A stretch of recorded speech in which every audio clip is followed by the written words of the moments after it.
दृष्टिकोण से चतरा लोकसभा हमारे लिए बहुत महत्वपूर्ण है और इसलिए भी महत्वपूर्ण है कि आज़ादी के बाद से आज तक यहाँ के स्थानीय नौजवानों के, यहाँ के लोगों को जनप्रतिनिधि बनने का सौभाग्य नहीं मिला। इसी को लेकर आज हम लोग इस परिचर्चा के अंदर में संगठन को कैसे मजबूत करें, लोकसभा क्षेत्र में कैसे कांग्रेस की भागीदारी सुनिश्चित हो और जो कार्यकर्ताओं का एक भावना है कि हमारे स्थानीय लोगों को इस बार अवसर मौका मिलना चाहिए।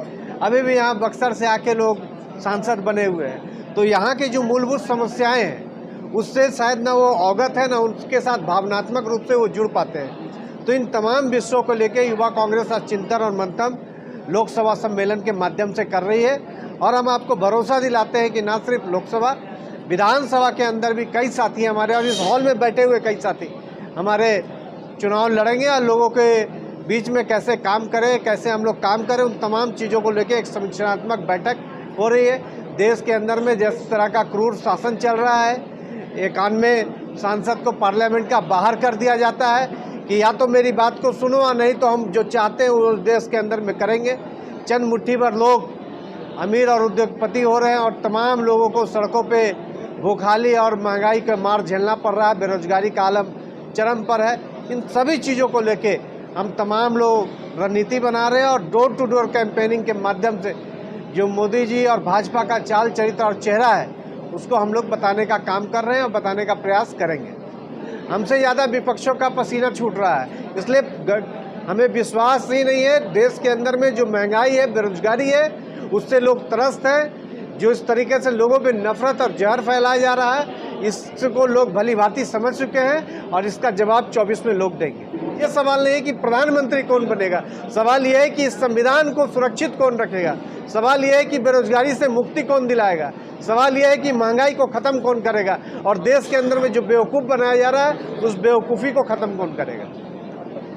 अभिजीत राज, प्रदेश अध्यक्ष, युवा कांग्रेस। हमारा संगठन ऑलरेडी पहले से धरातल पे था, लेकिन उसको बूथ बूथ तक, गांव-गांव तक लोगों के बीच में भेजना, उनके सुख दुख में शामिल करना और ख़ासकर जो सरकार आपके द्वार कार्यक्रम चल रहा है उसके माध्यम से लोगों को जो कल्याणकारी नीतियां हैं राज्य सरकार की, उनका लाभ दिलवाना, ये हमारी प्राथमिकता है। उसके साथ ही बूथ कमेटियों का गठन करना, बूथ पर युवाओं को जोड़ना, जिससे देश के अंदर के जो हालात हैं, वर्तमान जो परिस्थिति बन रखी है कि अगर कोई युवा 12वीं पास करके, ग्रेजुएशन करके नौकरी की राह की तरफ बढ़ता है तो उससे बदले में सिर्फ ठोकरें खानी पड़ती है और प्राइवेटाइजेशन का सामना करना पड़ता है। इन परिस्थितियों का उसे सामना ना करना पड़े, देश में संविधान की रक्षा करने वाली, संविधान के साथ चलने वाली और संविधान की बात करने वाली सरकार आए। इन मुद्दों को लेकर के हम आज अपने साथ भारतीय युवा कांग्रेस के युवाओं के साथ, चतरा लोकसभा के युवाओं के साथ बातचीत चर्चा करके आगे की रणनीति तय कर रहे हैं। बिल्कुल सही बात कहा। तो रोजगार देना किसका काम है? रोजगार देना केंद्र सरकार का काम है, राज्य सरकार का काम है। लेकिन सबसे अधिक रोजगार कौन देता है? केंद्र सरकार देती है। सबसे अधिक नौकरियां कहाँ हैं? रेलवे में हैं। सबसे अधिक नौकरियां कहाँ हैं? आर्मी में हैं। सबसे ज़्यादा नौकरियां कहाँ हैं? फोर्स में हैं। क्या कोई वैकेंसी भरी गई? इस पर कभी किसी ने कोई प्रश्न उठाया?